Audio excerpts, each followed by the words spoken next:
अस्सलामुअलैकुम, मैं हूँ आपके साथ हसन अयूब और आज का जो टॉपिक होगा डेट इज़ इफ़ एल्स कि इफ़ एल्स को इस्तेमाल किस तरह किया जा सकता है। हर पॉसिबिलिटी हम उसकी डिस्कस करेंगे और डेफ के अंदर इसका प्रोग्राम लिखेंगे। कंट्रोल प्लस एन शॉर्टकट की और ये एडिट विंडो ओपन होगी जहाँ पे प्रोग्राम लिख सकते हैं या फाइल और न्यू के ऊपर भी क्लिक कर सकते हैं आप। ठीक, ये देखें फाइल न्यू और साथ ही इधर देखें सोर्स फाइल के लिए वो ऑप्शन दे रहा है कंट्रोल एन। तो मैंने पहले शॉर्ट की प्रेस कर दी थी कंट्रोल प्लस एन। इसका साइज थोड़ा बड़ा कर देता हूँ आपको समझने में आसानी रहे। हैश इंक्लूड stdio ये क्यों इस्तेमाल की जाती है, क्योंकि प्रिंट एफ इस्तेमाल करेंगे हम इस फंक्शन में। और कंसोल स्क्रीन के लिए इस्तेमाल की जाती है conio dot h int main main function के अंदर, क्योंकि हर प्रोग्राम के अंदर एक मेन फंक्शन लाजमी होता है। ठीक, अब इधर इफ़ एल्स को हम देखेंगे। सिंपल सा हम प्रोग्राम एक बनाते हैं। इफ़ इधर मैं लिख देता हूँ 5, क्योंकि 5 नॉन जीरो। अच्छा, इससे पहले अगर ये टॉपिक आपको नहीं आता इफ़ एल्स का, तो इससे पहले इफ़ इसका प्री रेक्विजिट है, इफ़ के बारे में आपको पता होना चाहिए। ठीक है, तो उसका लेक्चर आपको ऊपर राइट साइड पे शो हो रहा होगा, वहाँ से देख लीजिएगा। पहले उस लेक्चर को सुन लें फिर इसको देखिएगा। अच्छा, अब देखें, इधर वो कोड एग्जीक्यूट होता है इफ़ के अंदर जब कंडीशन ट्रू होगी। ट्रू का मतलब है, मैं इधर लिख भी देता हूँ, any non zero value assumes true. True मतलब कोई भी नॉन ज़ीरो वैल्यू 5 हो जाए, 9 हो जाए, -8 हो जाए, वो ट्रू कंसिडर होती है। ठीक है, इधर मैं एक लाइन प्रिंट करा देता हूँ ताकि हमें पता चले कि क्या चीज़ प्रिंट होगी। स्टेटमेंट इनसाइड इफ़, मतलब जब वो एग्जीक्यूट होगी ना तो लिखा आएगा स्टेटमेंट इनसाइड इफ़, और ये उसी वक्त चलेगी जब कंडीशन ट्रू होगी। और जब ये वाली कंडीशन इफ़ वाली ये वाली कंडीशन हमारी ट्रू हो जाए ना, तो एल्स वाला हिस्सा नहीं एग्जीक्यूट होता। एल्स के अंदर जो स्टेटमेंट्स लिखी होती हैं वो एग्जीक्यूट नहीं होती। इधर मैं लिख देता हूँ अब print half statement inside else part. Part लिख दें ना लिखें ऑप्शनल है इधर भी, ठीक है, उससे फ़र्क नहीं पड़ेगा क्योंकि इन्वर्टेड कोमा के अंदर ये चीज़। ओके, अब इसको एग्जीक्यूट करके देखते हैं। F11 शॉर्टकट की। ये मेरा अपना एक काम चल रहा था ऊप के अंदर, इसी के अंदर मैं एक फ़ोल्डर बना लेता हूँ। इधर इधर लिख देता हूँ क्लास सी लैंग्वेज, मतलब सी लैंग्वेज के काम चल रहे हैं तो वो लिख लूँगा कि ये बाकी सारे C++ के प्रोग्राम बने हुए हैं। और इसका नाम मैं रख देता हूँ इफ़ एल्स। ओके, एक्सटेंशन आप देख रहे हैं सोर्स फाइल है तो .cpp इस तरह की कोई भी हो सकती है, इनमें से तमाम चल जाती हैं। देखिए, inside statement inside if part लिखा आ गया है। जूम कर देता हूँ, ये आपको नज़र आ जाए। ठीक है, क्यों? क्योंकि कंडीशन हमारी ट्रू थी। मिसाल के तौर पे मैं इधर लिख देता हूँ 5 - 5। अब 5 - 5 क्या होता है? ज़ीरो होता है। कंडीशन फॉल्स हो जाएगी तो ये ऐसा नहीं चलेगा, नीचे वाला एल्स वाला पार्ट चलेगा। देखिए, स्टेटमेंट इनसाइड एल्स पार्ट, ठीक नज़र आ रहा है आपको? ये ऊपर लिखा हुआ है। ठीक, ओके।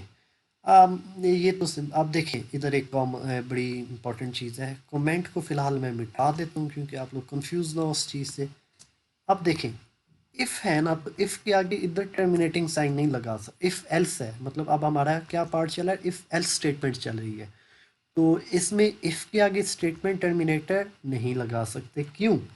इसकी रीज़न ये है कि एल्स का फिर जो है ना, वो कोई भाई नहीं रहेगा। कंपाइलर कहेगा कि एल्स को आप कैसे इस्तेमाल कर सकते हैं किसी इफ़ के बगैर। देखते हैं, देखें, एल्स विदाउट प्रीवियस इफ। क्यों? क्योंकि स्टेटमेंट टर्मिनेटर का काम ही ये होता है कि स्टेटमेंट हमारी कंप्लीट हो गई है, ख़त्म हो गई है। तो इसका मतलब है कि जब स्टेटमेंट टर्मिनेटर इधर मिलेगा ना, तो कंपाइलर कहेगा ठीक है जी, इफ स्टेटमेंट इधर ख़त्म हो गई।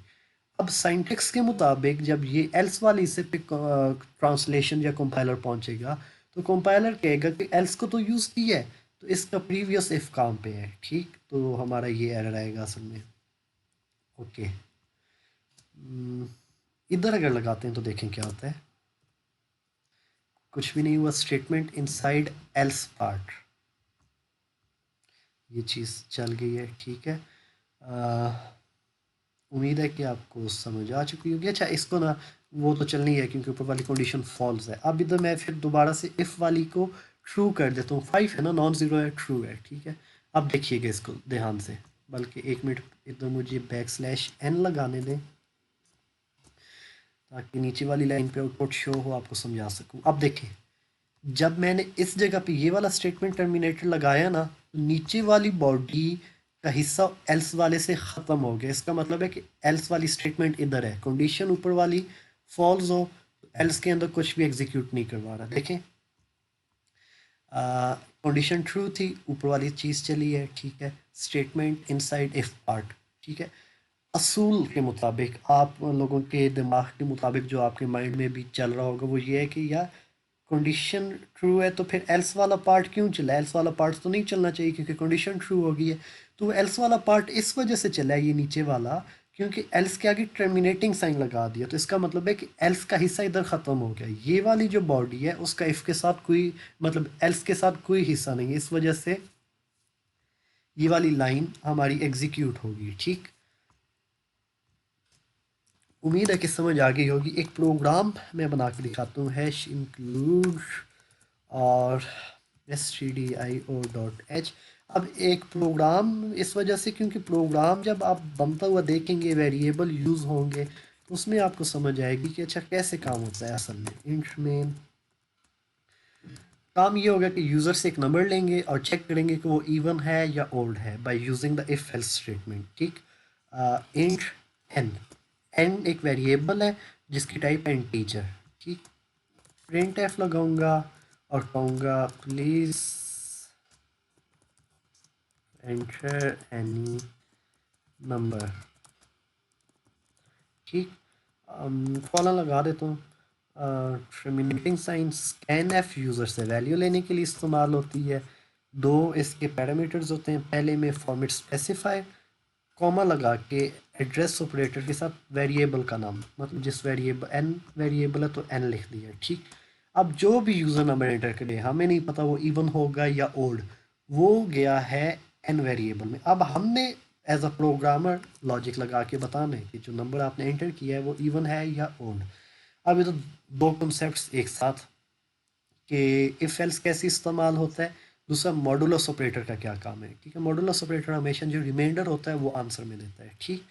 एन को मॉड्यूल किया, मॉडुलस किया टू के साथ, मतलब जब एन को टू पे डिवाइड करें तो रिमाइंडर इसका क्या बराबर आ रहा है, ज़ीरो के, ठीक। तो अब देखें, फोर है, फोर को टू पे डिवाइड करें रिमाइंडर हमेशा ज़ीरो आता है। एट है, एट को टू पे डिवाइड करें रिमाइंडर ज़ीरो आता है। तो इसका मतलब क्या है, किसी भी नंबर को टू पे डिवाइड करें तो वो इवन नंबर होता है। अब इधर मैं डिस्प्ले करना चाहता हूँ 8 इज़ इवन नंबर, 10 इज़, मतलब जो भी यूज़र ने एंटर किया, अभी आउटपुट आपके सामने शो करूँगा, फिर आपको समझ आएगी।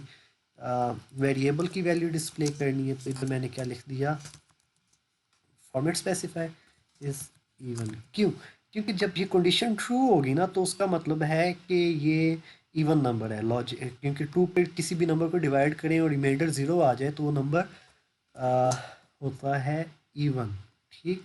आप लोग पढ़ के भी आए होंगे इस चीज़ के बारे में। ओके, अब थोड़ा सा छोटा कर देता हूँ, एक ही जगह पे आपको सारा नज़र आ जाए।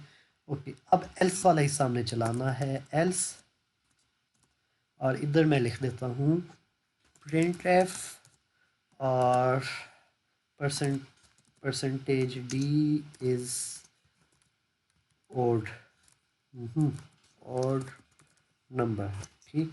इधर भी मैं एहतियातन बैकस्लैशन लगा देता हूँ ताकि एक अच्छे अंदाज, एक अच्छे फॉर्मेट के अंदर वैल्यू शो। इधर देख लें अगली चीज़, जब भी फॉर्मेट स्पेसिफाई इन्वर्टेड कोमा के अंदर होगा तो बायर वेरिएबल का नाम लिखना लाजमी होता है, ठीक है, ताकि किसी भी तरह के एरर, गलत आंसर से आप बचे रहें, ठीक। इसको देख लें प्रोग्राम सारा, इधर से इसको भी मैं एक लाइन ख़त्म कर देता हूँ। ताकि सारा आपके सामने आ जाए। इसको F11 प्रेस किया शॉर्टकट की। इधर मैं इसको इसमें आता हूँ और इधर लिखता हूँ program to find even and odd number. जब सेव करते हैं तो ऐसे ही पूरा नाम दिया करें ताकि आपको याद रहे कि दोबारा देखने में कि ये कौन सा प्रोग्राम था। ओके, प्रिंट एफ मिस्टेक क्या हुई, प्रिंट के साथ एफ नहीं लगाया हमने, ठीक। ओके, दोबारा करके देखते हैं। Please enter any number. 32 enter कर दिया, 32 इज इवन। दोबारा से करके देखता हूँ, एंटर कर दिया 103। परसेंटेज 3 इज ओल्ड, क्योंकि 103 को जब 2 पे डिवाइड करेंगे तो रिमाइंडर ज़ीरो नहीं आएगा, तो इफ़ वाला पार्ट स्किप हो जाएगा, नीचे वाली चीज़ चलेगी। मिसाल के तौर पे एक चीज़, एक कॉन्सेप्ट आपको समझाना चाह रहा हूँ। n divided bye 0, enter any number 32। अब देखें, ये था असल में हमारा, ये देखें run time error. Run time error के इसने प्रॉपर डायग्नोस्टिक मैसेज जिस तरह शो करना चाहिए वैसे नहीं किया। मुझे थोड़ा सा इसको चेंज करने दें प्रोग्राम को। मैं इधर लिख देता हूँ इंट डिवाइड, एक वेरिएबल ले लिया, इसको मैं कहता हूँ equal to n divided by zero. किसी भी नंबर को ज़ीरो पे डिवाइड कर दिया और प्रिंट एफ लगा के कोशिश करता हूँ कि डिवाइड की वैल्यू जो है कंसोल स्क्रीन पे डिस्प्ले करूँ, तो देखें क्या होगा। समटाइम्स वो compiler proper error message dialogue box show नहीं करता, ठीक है। अभी देख लेते हैं क्या में मैसेज आता है, नहीं तो अगले एक दो प्रोग्राम्स में मैं आपको ये प्रॉपर इसका वो ऐसा एरर लिख के दिखाऊंगा जिससे आपको बाकायदा वो नज़र आए कि अच्छा ये प्रोग्राम क्रैश हो गया, चलते हुए बंद हो गया है, ठीक। F11 50। अब देखें, हालांकि इसके नीचे काम तो होना चाहिए ना, तो ये उसने बता दिया नीचे कि डिवीजन बाय ज़ीरो। अब देखें इसके नीचे मिसाल के तौर पे मैं लिख देता हूँ print F run time error occur, ठीक। मतलब ये चीज़ हो, डिवाइड की वैल्यू डिस्प्ले होनी चाहिए थी, फिर नीचे ये लिखा है। एंटर किया 54। अब देखिए प्रोग्राम चलते हुए बंद हो गया असल में, ये देखा आपने। Please enter any number 54। 54 को ज़ीरो पे डिवाइड किया तो आंसर, चलो डिवाइड वाला आंसर नहीं दिया, नीचे रन टाइम एरर तो डिस्प्ले होना चाहिए था। तो प्रोग्राम चलते हुए बंद होने की ये निशानी थी कि उसने नीचे वाली स्टेटमेंट्स एग्जीक्यूट ही नहीं की। ये वाली देखें, ये स्टेटमेंट एग्जीक्यूट तो कर देता बाद में, इस वजह से हम कहते हैं कि प्रोग्राम चलते हुए बंद हो जाए, उसके बाद वाली स्टेटमेंट्स ना चलें, तो उसको हम रन टाइम एरर कहते हैं। इधर इसने वार्निंग वैसे दे दी थी पहले, डिवीजन बाय ज़ीरो, कि किसी भी नंबर को ज़ीरो पे डिवाइड करें तो वो एक actually type of run time error है, ठीक। उम्मीद है कि असल में जो टॉपिक था हमारा इफ़ एल्स का, कि इफ़ एल्स में को कैसे यूज़ करना है, टर्मिनेटिंग साइन इफ़ के आगे लगा दी तो क्या एरर आएगा, एल्स के आगे लगा दिए गलती से तो क्या मसला आएगा, ठीक है। और एक प्रोग्राम मैंने आपको बना के दिखाया है और एक रन टाइम एरर कोशिश की थी कि सामने आ जाए, आपको पता चल जाए, तो आपने देखा कि उसके बाद वाली स्टेटमेंट्स नहीं चली, प्रोग्राम चलते हुए बंद हो गया था, ठीक। तो इसको एक बार नहीं समझ आती उसको आहिस्ता पॉज करें, सोचें उसके बारे में कि क्या पॉइंट है। नहीं समझ आती कमेंट सेक्शन या मुझे व्हाट्सएप पे आप पूछ सकते हैं वो सवाल, और प्रैक्टिस खुद करेंगे तो समझ आएगी। एक बार नहीं समझ आई, दूसरी बार दोबारा वीडियो सुने ध्यान से, ठीक। क्योंकि जितनी ज़्यादा प्रैक्टिस आप करेंगे, जितने ध्यान से चीज़ों को सुनेंगे, एक एक पॉइंट एक एक चीज़ को, तब प्रोग्रामिंग समझ आती है। अदरवाइज़ प्रोग्रामिंग इतनी आसान चीज़ नहीं है कि आपको समझ आ गई। प्रोग्रामिंग की मदद से पूरी दुनिया का एक तरह से सिनेरियो चेंज हुआ है, ठीक है। आईटी ग्लोबल विलेज, तो इस वजह से प्रोग्रामिंग को इजी लेने का ना सोचिएगा, थोड़ी मेहनत मांगती है, अटेंशन मांगती है, तो आप लोग उसके अंदर स्किल्स फिर हासिल कर सकते हैं। बाकी अगले लेक्चर तक के लिए अल्लाह हाफिज़। और हाँ, कमेंट्स में बताइएगा कि अगला कौन से टॉपिक के ऊपर वीडियो होनी चाहिए। इफ़ हो गया, इफ़ एल्स हो गया, फर्दर जो आप चाहते हैं वो बता दीजिएगा। बाकी अगले लेक्चर तक के लिए अल्लाह हाफिज़। अपना ख्याल रखें, अपने वालिदैन का ख्याल रखें और मुझे दुआ में याद रखें।